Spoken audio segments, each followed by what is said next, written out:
शिंदेंच्या शिवसेनेकडून तिसरी उमेदवार यादी जाहीर झालेली आहे। यामध्ये कन्नडमधून रावसाहेब दानवे यांची मुलगी संजना जाधव यांना संधी देण्यात आली आहे। मुंबादेवीमधून शायना एनसी यांना उमेदवारी डिक्लेअर करण्यात आली आहे। शिंदेंच्या शिवसेनेची ही तिसरी यादी। सिंदखेड राजामधून शशिकांत खेडेकर यांना उमेदवारी जाहीर करण्यात आली आहे। याविषयी अधिक माहिती घेऊया। आमचे प्रतिनिधी पंकज दळवी सध्या आपल्या सोबत आहेत। पंकज, कुणाकुणाला या तिसऱ्या यादीमध्ये संधी मिळाली आहे आणि काय खासियत दिसते या यादीची?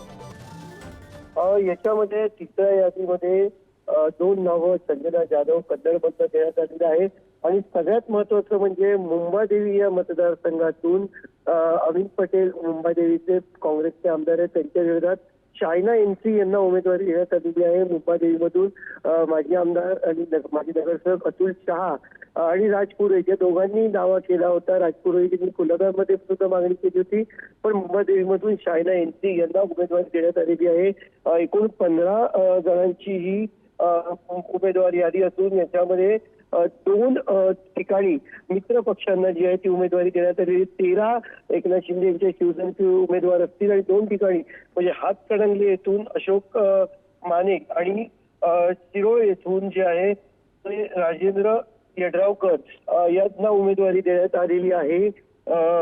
यामध्ये अपक्ष आमदार गीता जैन ज्यांनी एकनाथ शिंदे यांना समर्थन दिले होतं त्यांच्या नावाचा कुठलाही उल्लेख करण्यात आलेला नाहीये।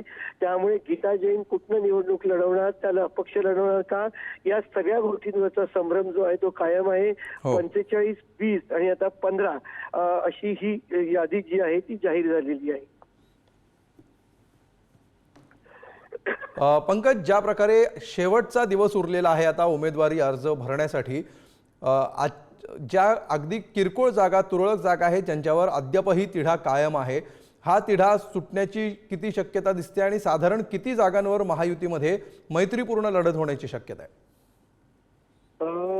काही ठिकाणी मैत्रीपूर्ण लढत निश्चितच होण्याची शक्यता आहे, मात्र नक्की किती ठिकाणी मैत्रीपूर्ण लढत होईल याचं चित्र साधारणतः 4 तारखेपर्यंत स्पष्ट होईल। अनेक जागांवरती तिढा अजूनही आहे। आपण मीरा भाईंदरविषयी मुंबईमधलं म्हणायचं झालं तर मीरा भाईंदरचा तिढा महत्वाचा आहे।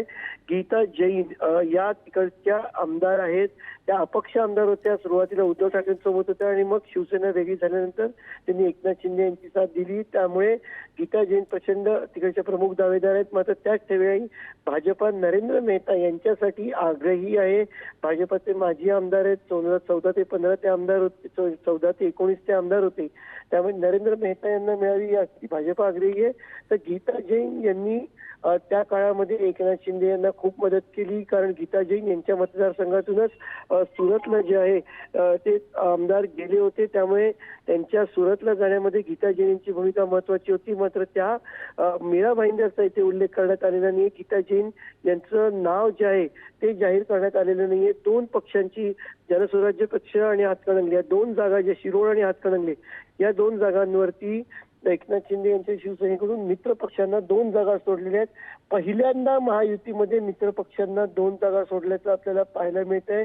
मात्र धारावीमधून एकनाथ शिंदे यांच्या शिवसेनेचा उमेदवार जो असेल की नाही याबाबत स्पष्टता नाहीये। त्यांचं कुठलंही नाव याच्यामध्ये जाहीर करण्यात आलेलं नाहीये। समीर वानखेडे धारावीमधून जे आहेत ते इच्छुक होते, मात्र धारावीमधून कुठल्याही उमेदवारी जी आहे ती जाहीर करण्यात आलेली नाहीये। त्यामुळे धारावी हा मतदारसंघ जो आहे तो एकनाथ शिंदे यांच्या शिवसेनेऐवजी किंवा भाजपाऐवजी युतीचा एक घटक पक्ष असलेल्या रामदास आठवलेंना जाणार का, हे सुद्धा आता जो प्रश्न आहे तो उपस्थित होतो।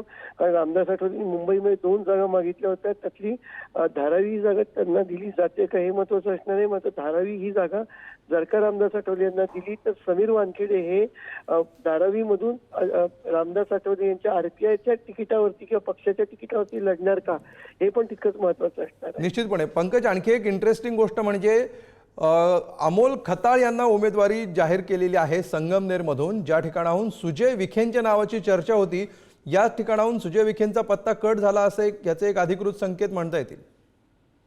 निश्चितच महायुतीमध्ये एक नियम पाळला गेलेला आहे कटाक्षाने. अर्थात त्याला काही ठिकाणी अपवाद आहेत, पण हो. विखे पाटलांच्या घरात एकच उमेदवारी दिली जावी अशी भूमिका होती. पण मग दुसऱ्या बाजूला बघितलं तर अनेक ठिकाणी घरामध्ये 2 उमेदवारी दिल्या गेलेल्या आहेत. आपण उदय सामंतांचं बघितलं तर उदय सामंत यांच्या घरामध्ये किरण सामंत आणि उदय सामंत यांना उमेदवारी दिलेली आहे. भाजपचे आशिष शेलार हे वांद्रे पश्चिम मधून निवडणूक लढतायत, तर मालाड मालवणी मतदारसंघातून त्यांचेच बंधू विनोद शेलार, मोठे बंधू विनोद शेलार यांना उमेदवारी दिली. त्यामुळे जर का हा निकष असेल एका घरामध्ये एक उमेदवारी, तर तो सुजय विखे पाटलांच्या बाबतीत लावलाय का हे तितकंच महत्वाचं असणार आहे. कारण राजकीय दृष्ट्या काही त्यांचा पत्ता कट झालाय का हे पण पाहणं तितकंच महत्वाचं असणार आहे. निश्चित. पंकज, आणखी एक महत्त्वाचा चेहरा यातला आहे तो म्हणजे शायना एनसी यांचा. मुंबादेवीतून त्यांच्या नावाची घोषणा करण्यात आलेली आहे. शायना एनसी यांचं नाव वेगळ्या मतदारसंघासाठी यावेळी वेगवेगळ्या प्रकारे चर्चेत आलेलं होतं. मग ही लढत सुद्धा इंटरेस्टिंग असणार आहे. शायना एनसी यांना मुंबादेवी मतदारसंघातून उमेदवारी देण्यात आली आहे. मोठा मतदारसंघ आहे. त्या भागामध्ये वेगवेगळ्या जे आपण म्हणू शकतो जाती धर्माचे मतदार आहेत. उमरखाडी त्याच्यामध्ये येतं, सीपी टँक त्या मतदारसंघामध्ये येतं, त्याच्यानंतर 2 टाकीचा भाग त्या मतदारसंघामध्ये येतो, उमरखाडी येतं, सुतारवाडी येतं. हे अतिशय महत्वाचे भाग जे आहेत ते मुंबादेवी भागात येतात. मुस्लिम बहुल भाग काही ठिकाणी आहे. त्यामुळे अमीन पटेल हे मुंबादेवीचे आमदार आहेत. मात्र भाजपाकडून अतुल शहा हे माजी आमदार आणि माजी नगरसेवक आहेत, ते या भागातून इच्छुक होते. सोबत राज पुरोहित यांनी दोन्ही ठिकाणावरती आपला दावा ठेवला होता, कुलाबा असेल किंवा मग मुंबादेवी असेल. तर या दोन्ही लोकांना तिकीट न देता आपण म्हणू शकतो की त्यांना डावलून शायना एनसी यांना या मतदारसंघातून उमेदवारी दिलेली आहे. शायना एनसी यांची राजकीय पार्श्वभूमी भाजपच्या अत्यंत महत्वाच्या जबाबदाऱ्या त्यांनी सांभाळलेल्या आहेत. महाराष्ट्र भाजपच्या त्या ट्रेझरर होत्या, त्यामुळे शायना एनसी यांच्यावरती जबाबदारी आहे.